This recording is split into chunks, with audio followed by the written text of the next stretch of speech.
Okay, our goal here is going to be to graph members of the log family.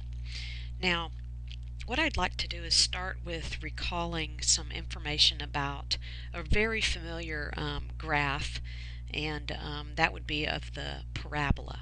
So if we could go back to remembering a few things about that, let's take a look at this function right here. If you notice that the parent graph, okay, the parent graph is just y equals x squared. And we notice that what we've done is we've added a 3 to the very end of the function. Whenever that has happened, remember what we say is that this moves the parabola from the original position that goes through the origin. So there's the parabola going through the origin, and it moves it up 3. So it's going to be now looking like this. It's going to go through this place instead. So that's a vertical translation up 3 units. Okay, if you recall, this right here, this one right here is going to be a horizontal translation, right? Because that plus 3 is in there with the x. Okay, horizontal translation, and it's going to be the opposite, right? Horizontal means it's always the opposite of what our intuition tells us. So if we see a plus 3 as a horizontal, we would think, hey, it's going to go to the right 3, but no, it's always the opposite of what we think, and so it's going to the left 3 spaces. Okay, now this one here,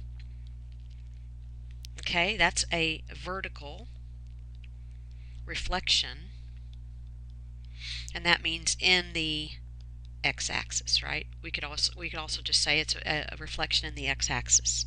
Okay, and then the last one, as a reminder and refresher, pardon me, a refresher, when I have something multiplied times the function, not added or subtracted. Okay, so now look up here. These are added or subtracted. Now it doesn't matter if it's subtracted; it would be the same concept.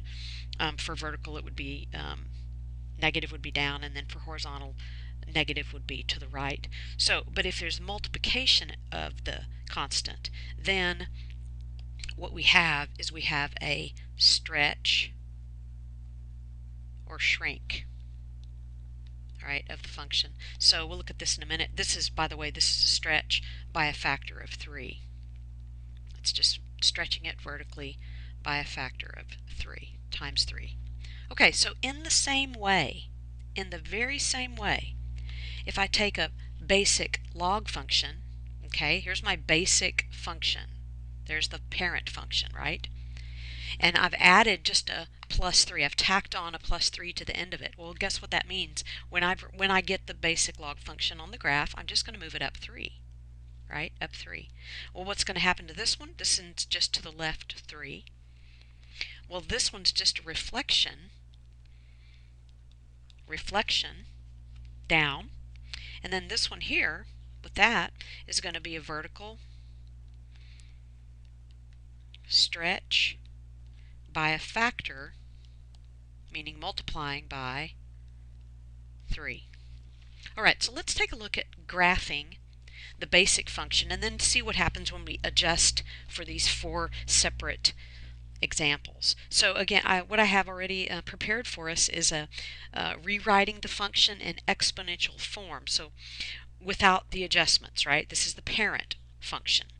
So in other words, what I've done is this. I've said, hey, this is the one that I'm recognizing as the parent function, and I've written it like this without any adjustments. Okay, so here we go. Let's go ahead and get this one on. I'm going to put it on in red. So I have over 1 up or down 0. I have over 4 up 1. I have over 16, 4, 5, 6, 7, 8, 16 up 2. And again, I have a 4th down 1 and a 16th. So that's getting really close there. So here's we're going to call it the parent, or the original function, the original graph, right? The parent. And that's going to get closer and closer. It's not going to actually touch. Whoa, didn't mean to do that. Let me undo that, excuse me. Oh, okay, let's go back here. Let's just do that. Okay, so there's the graph. Let me put an arrow there. There's my original. Okay, so now let's take a look at each of these individual adjustments. The first one is the +3. So what I'm going to do is I'm going to go ahead and make this one a blue one. So this one is +3. So here's what that means. That means I'm going to take every point that I have on this original graph, I'm just going to move it up 3 places. That's it. That's all I'm going to do. So 1, 2, 3. Now 1, 2, 3. What has happened to the vertical asymptote? Right now, you know there's a vertical asymptote. I'll make it gray. The vertical asymptote is right here. It's the line x equals 0. So that doesn't change, right? That's not changing. And so here's my graph now with the adjustment up 3. Okay, pretty simple, right? I have to know how to graph the parent graph, and then I make the adjustment. Okay, now watch what I could do. I could have actually done it this way. Take a look at what adjusted. Did the x-coordinate ever move? No, the x-coordinate didn't move. What actually moved was the y-coordinate only. So watch this. I could actually say, hey, here's my new y-coordinate. My new y-coordinate for the blue function. My new one would be moving everything up 3. Well, what would that turn that into? Instead of a -2, up 3 would become a +1. Instead of a -1, it would become a +2. This would be a 3. Up 3 would be a 4. And up 3 would be a 5. So let's just take a look and see what happened. Let's start with this one. Do I have the point 1, 3 on there? Over 1, up 3. Yes, I do. There it is right there. How about the point 4, 4? Over 4, up 4. There it is. How about the point 16, 5? There it is. So I can just do the adjustment, make the adjustment on the actual table of values. Some people think that's way easier. And then just plot the points, right? Ignoring the y that is the red version. Okay, let's take a look at the next one. We'll make this one a green one. All right, this was the movement to the left 3 from the original red one. So to the left 3. Now, I take my original red one and I'm going to move the points to the left 3. What is that going to do to the horizontal asymptote? Well, obviously, it's going to make it move to the left 3 as well. So there, excuse me, my vertical asymptote was what I meant to say, not the horizontal one. You know what I meant. 1, 2, 3. There's that one. 1, 2, 3. There's this one. And then I have this one. 1, 2, 3 is at a 4th, and there's the 16th. And here's my new function. Whoops. Everything moved to the left 3. All right, in like manner, what I could do is I could give myself a new x, right, a new x column. The green one would be the adjustment, right, to the left 3. So what would I do? I would take my y value, excuse me, my x value, pardon me, my x value and move it to the left 3. Well, that would be subtracting 3. So what would I get? I would get 2 and 15/16.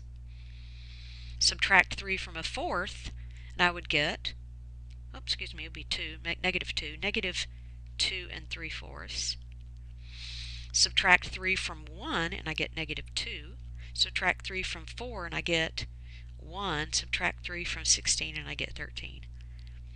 Okay, so let's check and see if we have those points. I have the point -2, 0, right? Do I have the point? Yes, there it is right there. I have the point 1, 1. Yes, I do. There it is. I have the point 13, 2. Yes, I do. There. And of course I have these others. -2. Where did it go? Oops. -2 and 3/4. Yes, -2 and 3/4, -1 is right there. And then there's the other one. Okay. So let's keep going. A couple of more. I have a reflection. I'm going to make it black. Here's a reflection. So that means I'm not going to do the table. I know that you could figure out that it would be a y reflection would be making all the y values positive. And, the opposite. The negatives would be positive, the positives would be negative. So let's reflect. The original red is just going to be reflected. So here we go. There's that one. This one stays the same. This one goes here. This one goes here. And here's what the reflected one looks like. If there's just a reflection, that's all we have there. And let's finish up with the last one. Go ahead and make it a gray one. And here we go. We have the vertical stretch by 3. Now again, that would be an adjustment to the Y. Adjustment to the Y column, and we'd multiply by 3. So I'm just going to take each red dot and I'm going to multiply by 3. Okay, so that's actually going to be a -6. That's going to be a -3. That's going to be still a 0. This is going to be a 3, and that's going to be a 6. Here we go. Instead of 1, it's at 3. 2, 3, there's that. There's going to be a 0 there. Instead of -1, I have -3. 2, 3, there's that one. And instead of this one, I have a point there, and here's my new function that's been stretched vertically by 3. There's that. You notice how it has less of a turn. It's been stretched out. Okay, I hope this was helpful, and thanks for watching.